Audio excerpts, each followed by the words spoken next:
Bonjour à vous toutes, bonjour à vous tous et bienvenue sur le plateau de 9h50 le matin, votre magazine de société tous les jours, en direct, pendant 52 minutes, oui c'est comme ça, sur France 3 Champagne-Ardenne et sur France 3 Lorraine. Alors aujourd'hui, au sommaire de cette émission, les SCOP, ces entreprises qui permettent aux employés de devenir des collaborateurs, alors soit dans des entreprises au bord de la faillite qui seront reprises par les salariés, soit dans des entreprises transmises par des chefs d'entreprise qui partent à la retraite.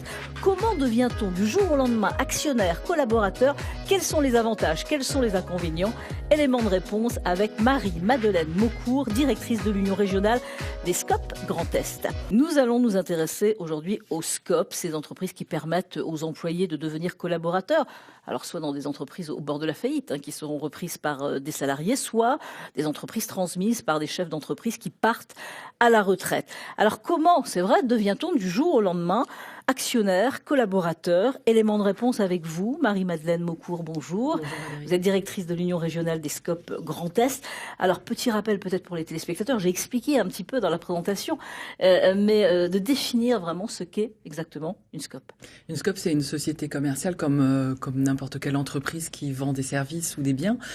Simplement, la grande différence, c'est que ce sont les salariés qui vont devenir associés de l'entreprise et donc qui vont participer aux grandes décisions de l'entreprise. Ils vont conserver leur contrat de travail, mais ils vont aussi investir un peu d'argent dans le capital et ils vont prendre les grandes décisions et décider, par exemple, qui sera celui qui sera le dirigeant de l'entreprise. Oui, c'est ça, parce qu'il y en a un, généralement, qui dirige un peu plus que les autres, mais tout le monde, quand même, prend des décisions.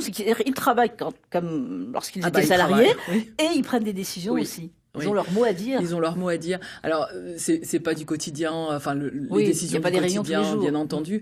Mais effectivement, soit dans un conseil d'administration, soit dans une assemblée générale, ils vont prendre les grandes décisions stratégiques de l'entreprise sur qu'est-ce qu'on fait des résultats, comment est-ce qu'on fait avancer l'entreprise, comment est-ce qu'on la voit à l'avenir. Et donc, ils vont participer à ces décisions-là avec quelque chose quand même très original.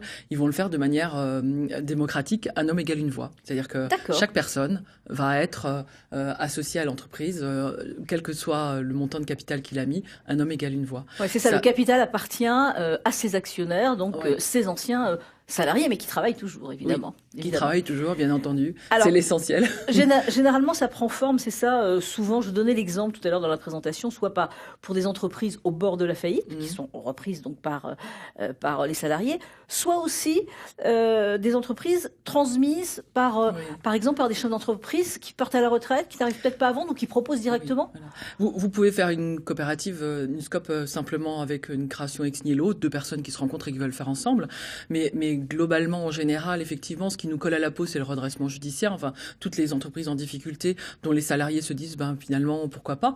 Donc là, ça veut dire qu'ils y croient encore, ils se disent, on va peut-être changer les choses, ça va peut-être marcher. On a énormément d'exemples qu'on a accompagnés, parce qu'on accompagne en fait tous ces gens à faire ça, où vous avez un savoir-faire certain. Il y a eu des erreurs dans l'entreprise qui ont été faites. Il faut à un moment donné réguler ces erreurs. Et puis vous repartez parce qu'il y a un savoir-faire, y remettre un peu d'argent.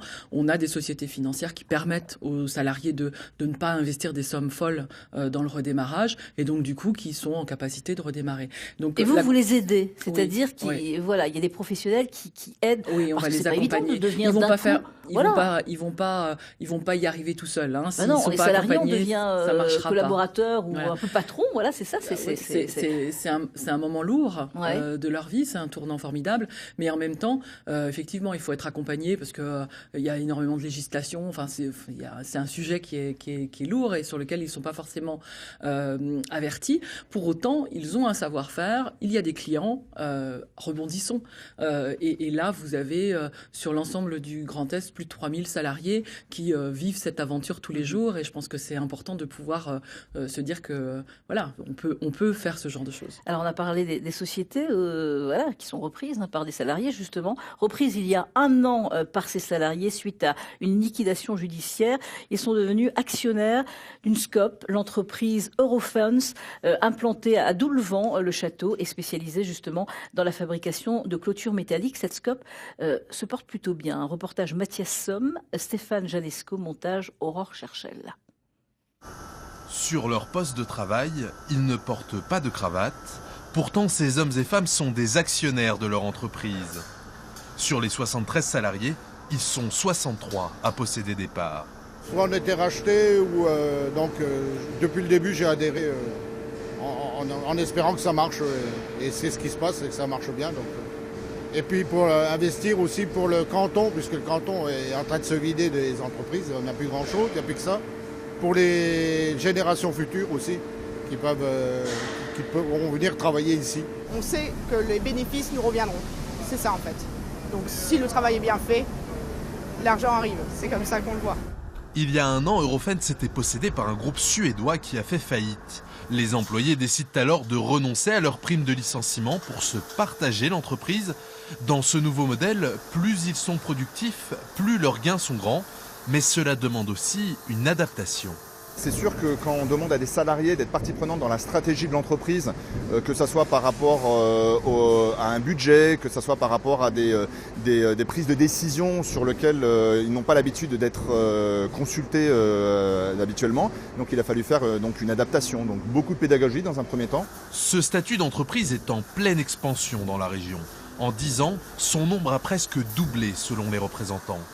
Déjà, une SCOP, ça ne délocalise pas. Ça va garder son savoir-faire sur un territoire.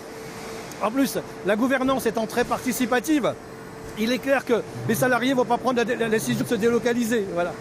En plus, ils vont avoir de l'information, ils vont avoir de l'expression, et puis ils vont savoir ce que c'est que toutes ces valeurs humaines que sont le partage, les chances. On partage la sueur dans une SCOP, mais aussi on partage le résultat à la fin.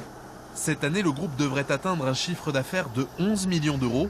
Il a même pu embaucher une dizaine de personnes. Bon, on le voit, ils avaient l'air heureux, en tous les cas, justement, de reprendre, ce qui n'est pas évident. C'est vrai qu'il doit y avoir quand même des formations. C'est pas toujours facile là, de passer de salarié, justement, à patron. Hein. C'est une période très anxiogène, en fait, cette partie-là, ce moment-là, une période anxiogène. C'est pour ça qu'il faut effectivement accompagner, bien expliquer. Beaucoup de pédagogie, c'est ce qu'on entendait dans le reportage. Beaucoup de pédagogie. Mais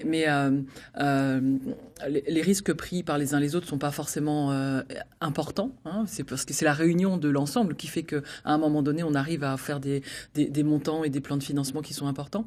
Mais ils savent que c'est pour eux. Mais ils savent que c'est pour eux. Que c'est pour eux. Donc c'est un tournant dans la vie. Il faut, à un moment donné, ils ont un savoir-faire, ils ont des clients. Il faut mettre l'étincelle qui va faire qu'ils vont pouvoir maintenir leur emploi sur le territoire. Et ça, c'est important. À Doulevant-le-Château, s'ils ne s'étaient pas levés pour le faire, je pense que personne ne serait venu les aider. Donc puis ils sont sûrs que là, il n'y aura pas de délocalisation, comme il le disait justement dans le reportage. C'est des phénomènes qu'on voit beaucoup en ce moment, avec des entreprises qui sont souvent revendues plusieurs fois. Ouais. Et quand on arrive au bout du bout, ils se retrouvent dans une situation comme ça, alors que globalement, c'est pas forcément du fait des salariés et du fait du marché en tant que tel. C'est des systèmes de financement qui ont fait qu'à un moment donné, l'entreprise se retrouve en difficulté. Alors j'ai entendu dans ce reportage qu'en 10 ans, c'est vrai que le nombre de SCOP avait justement doublé. Oui. Ça fonctionne de plus en plus. Vous pensez que dans quelques années, il y en aura de plus en plus? Alors on s'est fixé en plus des objectifs forts, mais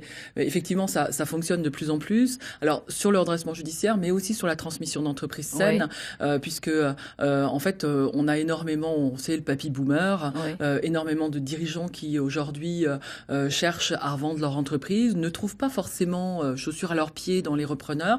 Soit il n'a pas les compétences, soit il n'a pas l'argent, soit ça matche pas. Et donc à un moment donné, la solution de passer par les salariés en se disant mais finalement les salariés pourraient être repreneurs est une solution plutôt intéressante. Et de la même manière, on va être en capacité de les accompagner financièrement de manière forte, avec des partenaires comme le Conseil régional du Grand Est, par exemple, qui va abonder leur capital social, nos sociétés financières. Enfin, financièrement, on sait faire des montages qui sont de 100 000 euros à 5 millions d'euros, sans souci en termes de Il y a d'autres possibilités aussi, par exemple, des amis qui ont plein d'idées, qui ont des idées, qui ont envie de monter, justement, peuvent, une dizaine d'amis qui se disent on participe tous, justement, parce qu'on ne peut pas, il y a un seul ne peut pas peut-être mettre tant d'argent, ou même une famille, vraiment. Ça, c'est possible aussi. On peut imaginer des choses de cet ordre-là. On peut aussi éventuellement intégrer, même si on est tout seul avec un projet, intégrer une coopérative d'activité qui va leur permettre à un moment donné de travailler sur leur propre projet, mais dans un collectif. Donc, les possibilités... Dans tous les domaines ou pas ?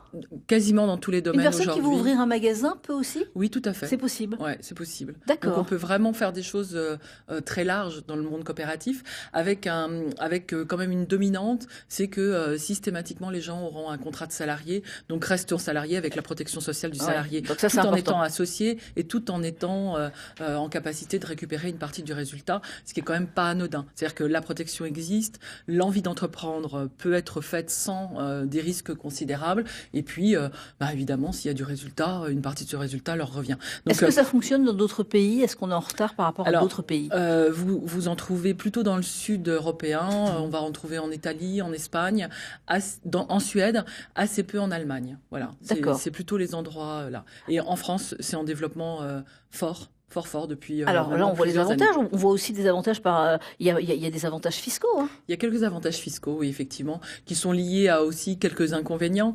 Il y a l'exonération de la cotisation économique territoriale. Voilà. On avait l'exonération de taxes professionnelles. On a aujourd'hui l'exonération de CFE, CVAE, et puis quelques exonérations liées à l'impôt sur les sociétés, mais qui sont liées au fait que une grosse partie des résultats vont retourner à l'entreprise et ne seront jamais repartis entre les associés. Donc, ils restent à la collectivité qui permettra de faire fructifier l'entreprise très longtemps.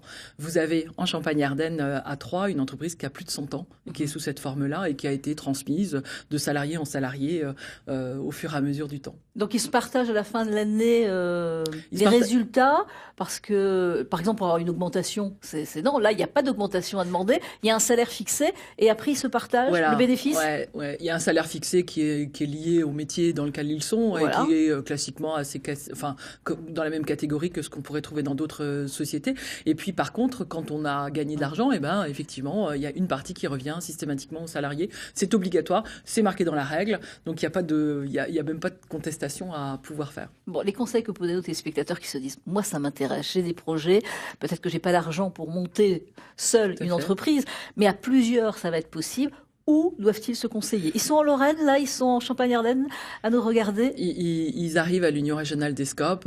Donc ils se situent à Nancy, 5 rue Moret. En Champagne-Ardenne, il y a aussi des antennes ? Alors, on n'a pas d'antenne en Champagne-Ardenne. On se déplace, où les gens se déplacent. On a des visios. Enfin, tout est possible. Il n'y a pas de souci. On accueillera. On peut appeler. Toutes les personnes. On a tous les renseignements, les rendez-vous. Et puis sur Internet, évidemment, beaucoup de renseignements. Sur Internet, les SCOP. Il ne faut pas hésiter. Vous avez. Non, il ne faut pas hésiter. C'est un enthousiasme fort et une vraie volonté de progresser. Vous pensez vraiment que dans les années qui viennent, dans les 10 ans qui viennent, il y aura de plus en plus de SCOP ? La génération qui arrive est une génération qui n'a plus envie d'avoir une notion de patron comme on pouvait l'avoir du temps des forges. Plus de liberté. Plus de liberté, plus d'envie d'entreprendre ensemble, plus de respect entre les gens. Et puis moins de moyens aussi, d'investir seul, c'est difficile. Oui, mais c'est une génération qui a envie de collaborer beaucoup plus que ce que on pouvait voir ailleurs. Et du coup, on pense qu'effectivement, on a une capacité à les accueillir de manière forte. Bon. Merci en tous les cas pour tous ces renseignements, c'est très intéressant. Merci beaucoup Marie-Madeleine Maucourt. Je vous propose de regarder le dessin du jour. C'est comme ça que nos dessinateurs de France 3 qui nous proposent sur le thème principal un dessin. Et là aujourd'hui, c'est Christophe Damien Desbicourt qui nous propose justement son dessin. Et on constate, oui, chacun sa part du gâteau, voilà. Mais tout le monde est là quand même. Et puis ça se partage. Merci beaucoup. Merci Marie-Madeleine Maucourt.